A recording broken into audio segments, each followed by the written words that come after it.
Insects and other invertebrates are key components of stream ecosystems. Look at all the insect life on this rock here.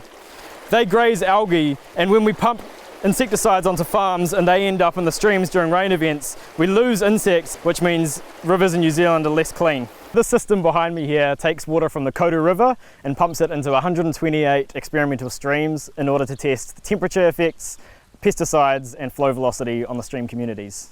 So all of these channels will have increased temperature. Some of them have a high flow, like this one, you can see the current coming around here, and others will have a low flow, like this one here, which has no current at all.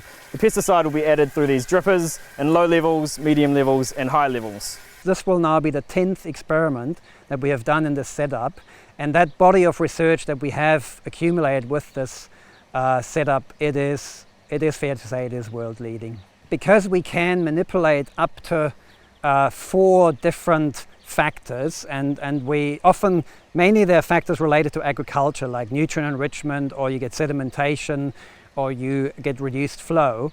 And we found that these factors, they often interact, so the two together are much worse than you would expect based on just looking at the effects of the stresses by themselves. So my particular experiment was looking at 2 stresses, and they were nutrients, that is nitrogen and phosphorus, as well as sedimentation. The research has shown that you can't just add the effect of one stressor and the effect of the other stressor and expect that the outcome would be double of that. So it's like adding 1 + 1 doesn't give you 2, but it will give you 3.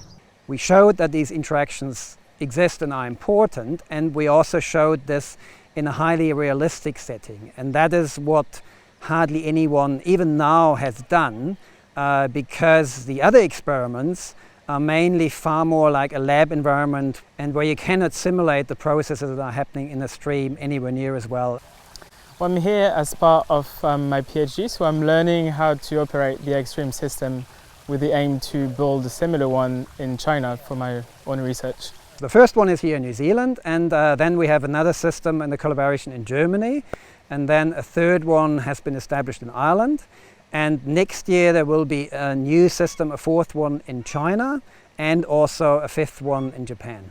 I got the idea about this in 2003 or 2004 at a conference in the USA, and then Jay Piggott and I sat down and we designed it together. And Jay really was the person who did most of the engineering, because he's really good doing that sort of stuff.